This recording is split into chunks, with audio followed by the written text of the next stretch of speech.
So hello everyone, last lecture में अपन ने cell wall, capsule और फ्लैजिला के बारे में अच्छे से पढ़ लिया था। ठीक है, अब इस लेक्चर में अपन किसके बारे में पढ़ेंगे?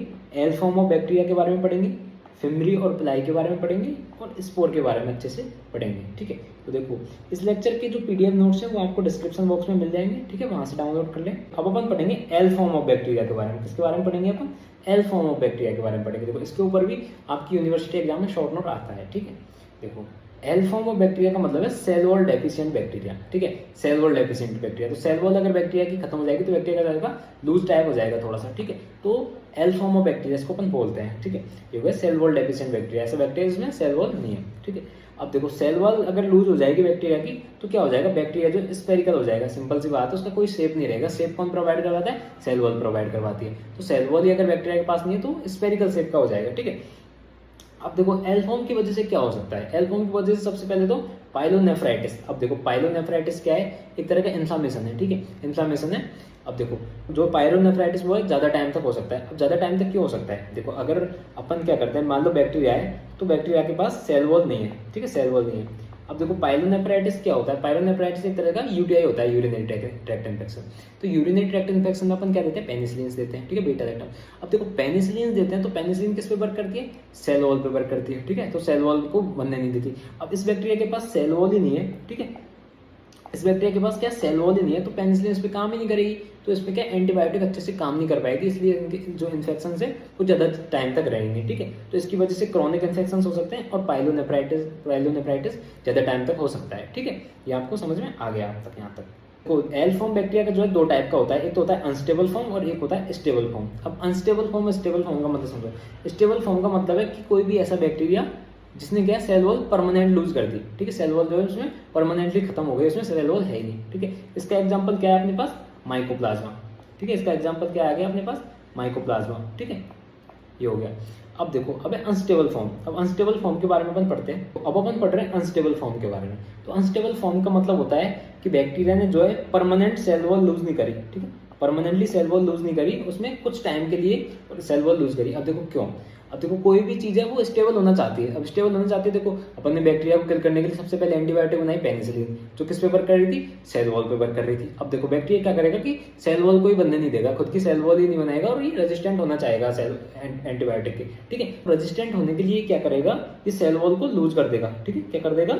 सेल वॉल लूज कर देगा। ठीक है, अब सेल वॉल लूज कर दी मान लो इसने। ठीक है, तो ये क्या करेगा कि ये परमानेंटली लूज नहीं करता है। जैसे अपन पेनिसिलिन दी तो ये सेल वॉल जो है मतलब पहले से इसने लूज कर रखी है और ये रेजिस्टेंट हो गया। अब दोबारा अपन पेनिसिलिन देंगे तो क्या होगा? ये पेनिसिलिन बैक्टीरिया के ऊपर काम नहीं करेगी। ठीक है, तो उसके बाद क्या करेगा? ये जो है रेजिस्टेंट हो जाएगा। ठीक है, लेकिन जब अपन ने पेनिसिलिन देना बंद कर दिया तो वापस से क्या बैक्टीरिया के अंदर सेल वॉल आ जाएगी, तो बोलते हैं अपन अनस्टेबल फॉर्म। ठीक है, अब अनस्टेबल फॉर्म में भी दो टाइप के होते हैं। देखो अब अनस्टेबल फॉर्म भी दो टाइप के होते हैं, एक तो है प्रोटोप्लास्ट, एक है स्पिरोप्लास्ट। ठीक है, प्रोटोप्लास्ट जो है कंप्लीट सेल वॉल रिमूव करते हैं, ग्राम पॉजिटिव जो होते हैं। ठीक है, और जबकि ग्राम नेगेटिव जो होते हैं वो कंप्लीट सेल वॉल रिमूव नहीं करते, वो पार्शियल सेल वॉल रिमूव करते हैं। ठीक है, तो समझ में आ गया कि प्रोटोप्लास्ट और स्पिरोप्लास्ट। प्रोटोप्लास्ट होते हैं ग्राम पॉजिटिव जो कंप्लीट सेल वॉल रिमूव करते हैं और स्पिरोप्लास्ट होते हैं ग्राम नेगेटिव जो पार्शियल सेल वॉल रिमूव करते हैं। ठीक है, सबसे पहले है बैक्टीरियल स्पोर। तो बैक्टीरियल स्पोर की अपन बात करें तो ये क्या होता है? ये हाईली रेजिस्टेंट फेज होती है बैक्टीरिया की। ठीक है, बहुत ज्यादा रेजिस्टेंट होता है, मतलब ना एंटीबायोटिक के रेजिस्टेंट, कोई भी स्टेरिलाइजर अपन डाल रहे हैं उसके रेजिस्टेंट। ठीक है, तो ये हाईली रेजिस्टेंट होता है। ठीक है, और ये क्या होती है? रेस्टिंग स्टेज होती है बैक्टीरिया की। ठीक है, highly resistant resting stage of bacteria होती है। ठीक है, अब ये क्या होता है? ये अनफेवरेबल कंडीशंस में बनती है। ठीक है, अनफेवरेबल कंडीशंस में बनती है। तो अनफेवरेबल कंडीशंस कैसे आती है भाई? डिप्लीशन ऑफ न्यूट्रिएंट्स, मतलब न्यूट्रिएंट्स की कमी आ गई, बैक्टीरिया के पास कुछ है नहीं खाने पीने के लिए, तो क्या करेगा?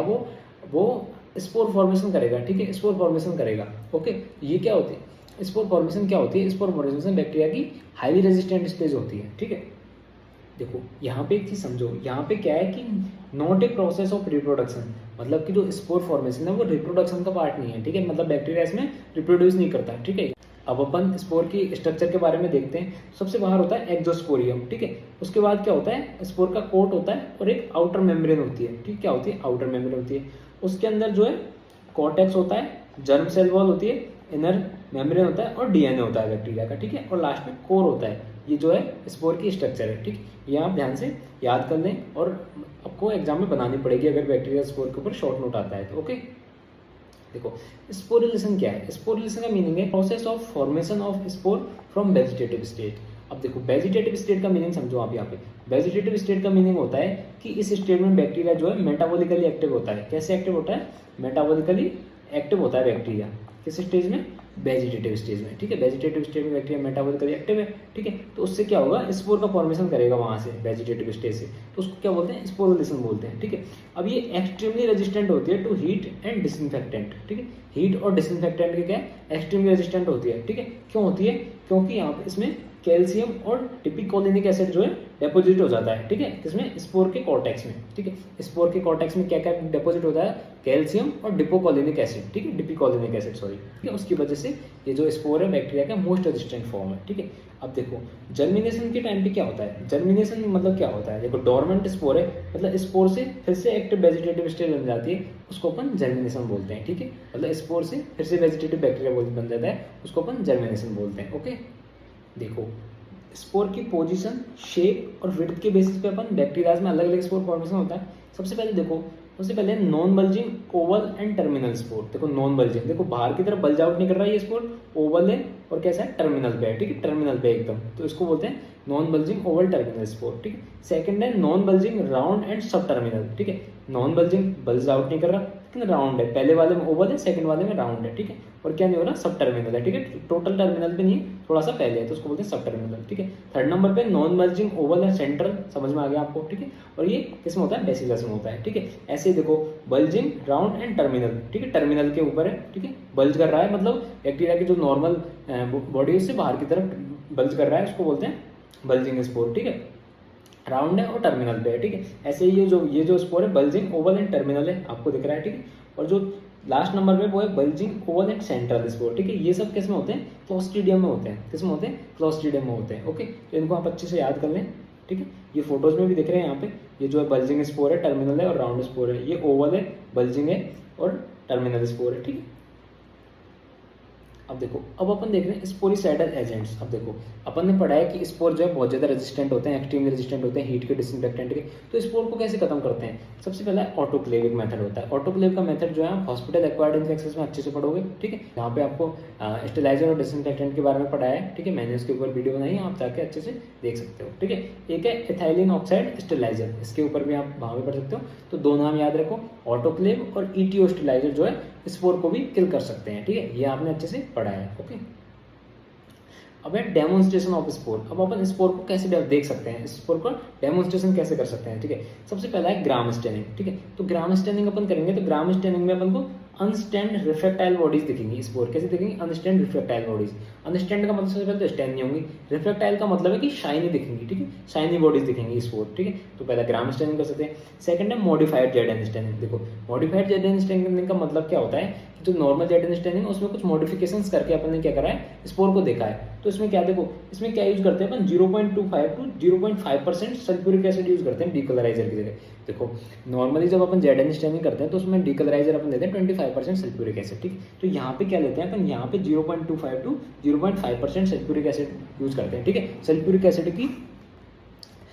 एसिड की जो कंसंट्रेशन है वो अलग अलग यूज करते हैं अपन, ठीक है। स्पोर को देखने के लिए जो अपन कंसंट्रेशन यूज करते हैं वो यूज करते हैं 0.25 to 0.5% सल्फ्यूरिक एसिड यूज करते हैं, ठीक है। एक स्पेशल टेक्निक होती है, इसको बोलते हैं मोलर सिस्टम, ठीक है। मोलर सिस्टम वो अपन यूज कर सकते हैं। तो gram staining, modified Z staining और मोलर सिस्टम अपन यूज कर सकते हैं, ठीक है। देखो अब स्पोर के यूजेस क्या है? तो स्पोर का यूजेस है सबसे पहले indicator of proper sterilisation. Proper sterilisation का मतलब क्या है? देखो कोई भी अपन को इंस्ट्रूमेंट जो स्टेलाइज करना है, जैसे मान लो ये जो पेंसिल अपन को स्टेलाइज करनी है, ठीक है। तो इसको अपन किसके अंदर रख देंगे? स्टेलाइजर के अंदर रख देंगे, ठीक है। तो इसमें अपन साथ में क्या करेंगे? अपन जियोबैसिलस स्टियोथर्मोफिलस का क्या है? स्पोर रख देंगे, इसके ऊपर जियोबैसिलस स्टियोथर्मोफिलस का स्पोर रख देंगे और इसको स्टेलाइज करेंगे, ठीक है। तो वापस अपन बाहर निकाल के देखेंगे कि अगर ये जो स्पोर है, किसका है स्पोर? जियोबैसिलस स्टियोथर्मोफिलस, ठीक है। जियोबैसिलस स्टियोथर्मोफिलस का स्पोर इसके ऊपर से मर गया, ठीक है। तो मतलब कि अच्छे से स्टेलाइज हो गया। मतलब कहने का मतलब ये है कि मान लो यही अगर मर गया, यही अपन ने डिस्ट्रॉय कर दिया, तो मतलब बाकी सब तो डिस्ट्रॉय हो ही गए होंगे, ठीक है। तो ये क्या है? प्रॉपर स्टेलाइजेशन का वो बताता है, ठीक है। तो ये ऑटोक्लेव में अपन यूज करते हैं इसको, जियोबैसिलस स्टियोथर्मोफिलस के स्पोर को, ठीक है। स्टेरोथर्मोफिलस सॉरी, ठीक है। सेकंड है बैसिलस एंथ्रोपियस, ठीक है। बैसिलस एंथ्रोपियस, ठीक है। इसके स्पोर का अपन यूज करते हैं हॉट एयर ओवन में और ईटियोस्टेलाइजर में। किसमें? हॉट एयर ओवन और ईटियोस्टेलाइजर में किसका स्पोर यूज करते हैं अपन, बैसिलस एट्रोफेरिफियस का, ठीक है। देखो एक है एजेंट ऑफ बायोटेररिज्म, बायोटेररिज्म का एजेंट है स्पोर, ठीक है। बैसिलस एंथ्रेसिस, बैसिलस एंथ्रेसिस जो है जूनोटिक डिजीज है, इसमें क्या है कि इसका जो स्पोर है वो बायोटेररिज्म का एजेंट है, ठीक है। ये एंथ्रैक्स जो अपन चैप्टर पढ़ेंगे उसमें अच्छे से पढ़ेंगे, ठीक है। सॉरी एंथ्रैक्स बैक्टीरिया का, जब अपन एंथ्रैक्स बैक्टीरिया के बारे में पढ़ेंगे तो उसके बारे में डिटेल में पढ़ेंगे, ठीक है। Thank you for watching this lecture. अपन ने आज क्या कवर किया है, अपन ने बैक्टीरिया की मॉर्फोलॉजी के बारे में कंप्लीटली पढ़ा है, ठीक है। नेक्स्ट लेक्चर में अपन क्या करेंगे, बैक्टीरिया की फिजियोलॉजी के बारे में पढ़ेंगे, जिसमें अपन बैक्टीरिया के ग्रोथ कर्व के बारे में पढ़ेंगे, ठीक है। बैक्टीरिया ग्रोथ कर्व के बारे में पढ़ेंगे, वो भी बहुत ही ज़्यादा इंपॉर्टेंट टॉपिक है। इससे भी ज़्यादा इंपॉर्टेंट टॉपिक वो है मॉर्फोलॉजी से भी ज़्यादा, ठीक है। इस लेक्चर के PDF नोट्स आपको डिस्क्रिप्शन में मिल जाएंगे, ओके।